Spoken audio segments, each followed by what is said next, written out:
کھانا کھانے کی چند آداب بھی ارشاد فرما دیں۔ پہلے تو ہاتھ دھوئے جائیں، منہ کا اگلا حصہ دھو لیں، کلیاں کر لیں، 3 بار ضروری نہیں، حسب ضرورت ہاتھ دھو لیں۔ اب ہاتھ میں اتنا میل ہے کہ 3 بار سے نہیں چھوٹتا، 12 بار میں چھوٹتا تو 12 بار دھو لیں، بہرحال کہ میل اتر جائے،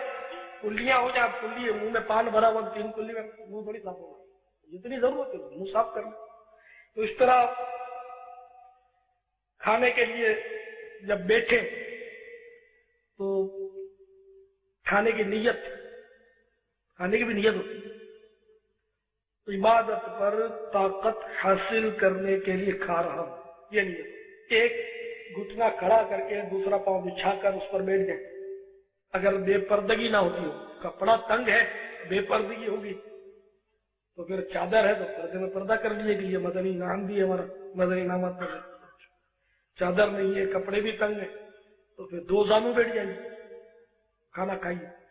بہرحال یہ کہ سنت کے مطابق بیٹھ کر کھانے سے یہ فائدہ ہوگا، سنت ادا کرنے کا ثواب بھی ملے گا اور اپینڈکس سے حفاظت ہوگی، ورنہ اپینڈکس ہو جاتا ہے۔ 4 زانو چوکڑی مار کر جو بیٹھتے ہیں، پناٹھی بنا کر میمنی میں ہم بولتے ہیں، تو اس طرح اپینڈکس کا خطرہ رہتا ہے، آنت بڑھ جاتی ہے۔ اپنی طرف سے کھائے، 3 انگلیوں سے کھانا سنت انبیاء علیہ السلام۔ نوالے چھوٹے ہوں،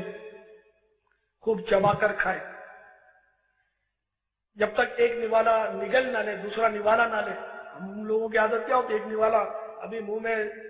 پچڑ کر رہے ہیں اور دوسرے نوالا ہاتھ میں رکھا ہوا ہے، تو امام غزالی رحمۃ اللہ تعالی علیہ اس کو حرص کی علامت ارشاد فرماتے ہیں کہ یہ حرص کی علامت ہے۔ ہم لوگ تو کھانے کی طرف پیاسی نظر سے دیکھتے ہیں، یہ بھی حرص کی علامت ہے۔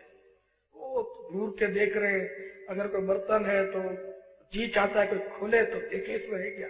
کوئی نہیں کھولتا تو کسی بہانے سے دیکھ کے کھول لیتے کیا کیا آئٹم ہے، یہ حرص کی علامت ہے۔ اچھا، اکثر لوگ بیچ میں سے ہاتھ مارتے ہیں، یہ تو میں نے اکثر دیکھا، سالن بھی نکالیں گے تو بیچ میں سے نکالیں گے، کھانا بھی نکالیں گے بیچ میں، تو بیچ میں دراصل برکت نازل ہوتی ہے۔ اس کے آداب میں سے یہ کہ اپنی طرف سے انہیں کنارے سے کھائیں، پھر بھلے بیچ تک پہنچ گئے۔ ہاں البتہ اگر مختلف چیزیں ہیں تو ادھر ادھر سے اٹھا سکتے ہیں، کئی چیز میٹھا ادھر رکھا ہوا ہے تو تیکھا ادھر رکھا ہوا ہے تو پھیکا ادھر رکھا ہوا تو ادھر سے لیا ادھر سے لیا تو حرج نہیں۔ جو دانے گر گئے ان کو اٹھا کر کھا لیجئے، روٹی کا نوالا گر گیا اس کو اٹھا کر کھا لیں، شرمائیں، سنت ادا کریں۔ حدیث شریف میں تم نہیں جانتے کھانے کی کس حصے میں برکت ہے،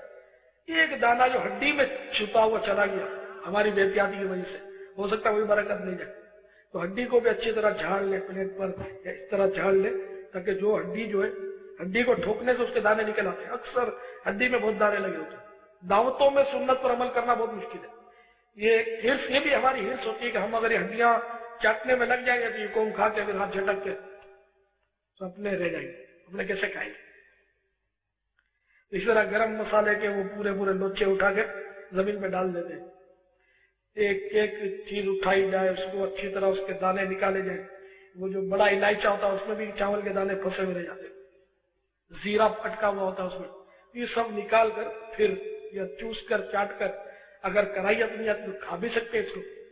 کالا الائچہ تو میں کبھی کبھی کھا لیتا ہوں، کم کھاتا ہوں، مزہ نہیں آتا مجھے، باقی تقریباً یہ دار چینی، لونگ، کالی مرچ یہ سب کھا جاتا ہے۔ اس کے فوائد صرف پکنے کے بعد وہ فوائد نہ صحیح، لیکن بس میرے مجھے لگتا ہے کہ ہے تو غذا تو کائے کو پھینکے، یہ بھی غنیمت ہے۔ جہنمیوں کو تو وہ غذا دی جائے گی کہ جو جہنم کے تلے میں پیڑ نکلے گا جیسے دیووں کے سر، جن کا سر جیسے تک خوفناک پیڑ ہوگا، تھوہڑ، اور جب وہ دوزخی اس کو کھائے گا تو اس کے گلے میں اٹک جائے گا۔ یہ اس کے لیے یہ پانی مانگیں گے، وہ کھولتا ہوا جہنم کا پانی دیا جائے گا، ماء حمیم، جو منہ کے قریب جائے گا تو منہ کی کھال اس میں گر جائے گی، جب وہ پیے گا تو اندر سے ہاتھیں کٹ کر پیچھے کے رستے گر جائیں گے۔ ہم نہ وہ کھائیں گے نہ پیئیں گے انشاءاللہ، محبوب کے صدقے میں ہم جامع کوثر پیئیں گے انشاءاللہ۔ ڈرنا سب کو چاہیے، خوف خدا ہونا چاہیے۔ تو اگر کھانا کھاتے ہوئے ان باتوں کی طرف ہماری توجہ ہو ان جہنم کی غذاؤں اور جہنم کے مشروبات کو،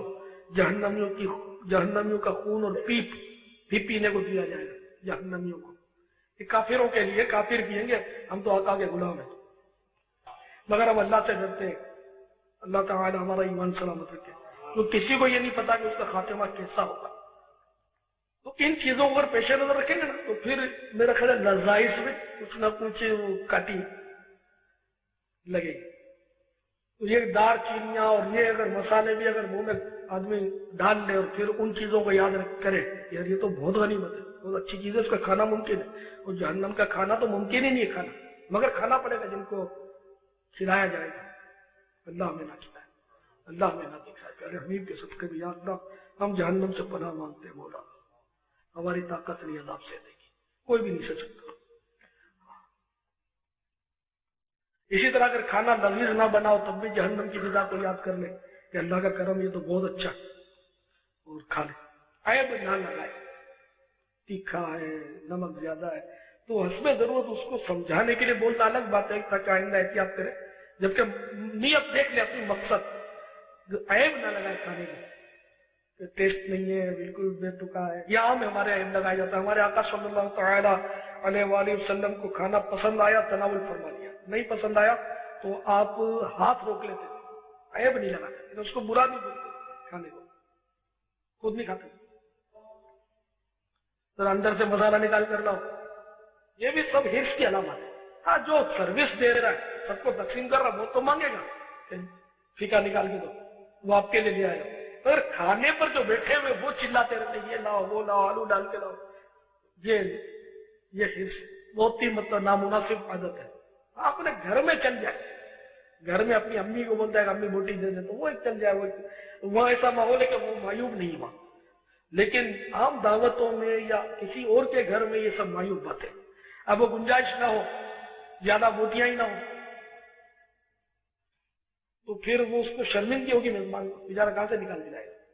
تو اس کے وہاں طلب نہ کیا جائے، ایسے موقع پر موقع محل کی رعایت رکھی جائے۔ چباتے کم ہے پھر باقی کا ہاتھوں پہ چھوڑ دیتے ہیں، ہاتھیں ہیں اور دانت دونوں کی طاقت میں فرق ہے، تو پھر قبض بھی سب کو لگا ہوا رہتا ہے، تقریباً قبض کے مریض ہے، کھانے کے آداب کا خیال نہیں رکھتے، ذہن نصیب تقلیل طعام کی نعمت کسی کو مل جائے، ایک حصہ کھانا، ایک حصہ پانی اور ایک حصہ ہوا، بھوک کے 3 حصے، پھر تو میرا خیال ہے ڈاکٹر کا گزر بھی رہا ہوں، کیونکہ زیادہ تر بیماریاں اطباء کا کہنا یہ ہے کہ 80% بیماریاں نظام ہضم کی وجہ سے ہوتی ہیں، ہاضمہ درست ہو تو 80% بیماریوں سے انشاءاللہ بچا رہے گا، بلکہ کسی نے 90% بھی میرا خیال لکھا ہے، تقریباً بیماریاں پیٹ کی خرابیوں سے، کھانے پینے کی بے اعتدالیوں اور بے احتیاطیوں کے باعث۔ کھانے کے بعد پھر انگلیاں چاٹ لیں، 3 انگلیاں یہ مراد ہے، بیچنی، شہادت کی اور انگوٹھا، اور اگر نرم غذا ہے 3 انگلی سے نہیں اٹھتے، جیسے چاول ہے تو 4 سے اٹھا لے، 4 سے نہیں اٹھتے 5 سے اٹھا لے، مگر یہ کہ انگلیوں کی جڑوں تک آلود نہ ہو، اس کا خیال رکھیں، تھیلی تو بالکل آلود نہ ہو، جڑیں تک بھی آلود نہ ہو، کم سے کم انگلیاں جو ہے وہ آلود ہو۔ 3 انگلیوں میں حکمت یہ بھی سمجھ میں آتی ہے کہ چھوٹا نوالا بنے گا، چھوٹا نوالا بنے گا تو چبانا آسان ہوگا، جب صحیح چبے گا تو ہضم جلدی ہوگا۔ انگلیاں چاٹنے کے بعد اچھا برتن بھی اس دوران چاٹ لے، صحیح نصیب پانی ڈال کر دھو کے پی لے، ایک غلام آزاد کرنے کا ثواب امام غزالی رحمۃ اللہ تعالی علیہ نے لکھا ہے، اور جو برتن چاٹ لیتا ہے برتن اس کے لیے بخشش کی دعا کرتا ہے۔ اب چاٹنا اور دھونا اسی وقت کہیں گے جبکہ کھانے کا اثر برتن میں نہ ہو، اب خالی پانی گرا دیا اور کھانا اور مسالے چپکے ہوئے، دانے بھی نظر آ رہے، تو یہ دھونا نہیں کہلائے گا۔ کیا آپ گھر میں برتن اس طرح دھوتے؟ گھر میں کس طرح دھوتے ہیں آپ برتن کہ کھانے کا اثر نہیں ہوتا؟ تو ظاہر ہے کہ جب یہ دھونا تو اسی صورت میں کہا جائے گا کہ اب یہ تمیز نہ ہو سکے کہ یہ اٹھا کر دھلا ہوا برتن لائیں یا ابھی اس میں کھانا کھائیں، یہ بھی تو دھلا ہوا کہیں گے۔ تو یہ دھو کر اس طرح پیئیں گے تو انشاءاللہ ایک غلام آزاد کرنے کا ثواب ملے گا۔ ایک غلام آزاد کرنے کا ثواب کتنا؟ حدیث شریف میں غلام کا جو حصہ آزاد کیا اتنا حصہ جہنم سے آزاد ہوگا، تو جس نے پورا غلام آزاد کیا وہ گویا پورا جہنم سے آزاد ہو گیا۔ یہ غلام آزاد کرنے کا ثواب لکھا، لیکن میں یہ نہیں کہہ رہا کہ پانی بھر کر پی لو گے تو جہنم سے آزاد ہو جاؤ گے، یہ نہیں کہہ رہا، میں آپ کو سمجھا رہا ہوں۔ آپ نے حدیثوں میں پڑھا ہو غلام آزاد کرنے کا ثواب کیا، تو غلام آزاد کرنے کا ثواب کیا۔ تو ہاتھ بعد میں دھو لیجئے، بے شک صابن سے دھو لیں تاکہ ہاتھ میں بدبو نہ رہے، اور پونچھ بھی لیں تولیے سے، کلیاں بھی کر لیں، منہ کا اگلا حصہ بھی دھو لیں۔ لیکن اب منہ نہیں بھی دھوئیں گے تو یہ نہیں کہا جائے گا کہ اس نے سنت پر عمل نہیں کیا۔ تو جو داڑھی والے ہیں خاص کر ان کو تو بہت احتیاط کی ضرورت ہے کہ کھانے کی غذاؤں کے اجزاء اس میں لگتے رہتے ہیں، شوربہ لگ جاتا ہے، بعضوں کی داڑھی تو بہت بدبو ہوتی ہے۔ میرے اوپر جب لوگ ملاقات کے لیے ٹوٹتے ہیں، مجھے اس کا تجربہ عام آدمی کو نہیں ہوتا تجربہ، تو مجھے بعضوں کا سانس بند رکھنا پڑتا ہے، بدبوؤں کے بھپکے آ رہے ہوتے ہیں۔ پھر پیٹ کی خرابیاں، ہاضمہ درست رکھا جائے تو انشاءاللہ پیٹ سے بدبو نہیں آئے گی، کسی کو تکلیف نہیں ہوگی۔ اور اپنے اس کو بھی دن میں ایک آدھ بار تو صابن سے داڑھی کا اگلا حصہ دھو لینا چاہیے، اسی طرح مل کے، تو یہ جو بھی غذا کی ہے وہ سب دور ہو جائے۔ تعالی اعلم ورسولہ اعلم عز وجل وصلی اللہ تعالی علیہ وآلہ وسلم۔ صلوا علی الحبیب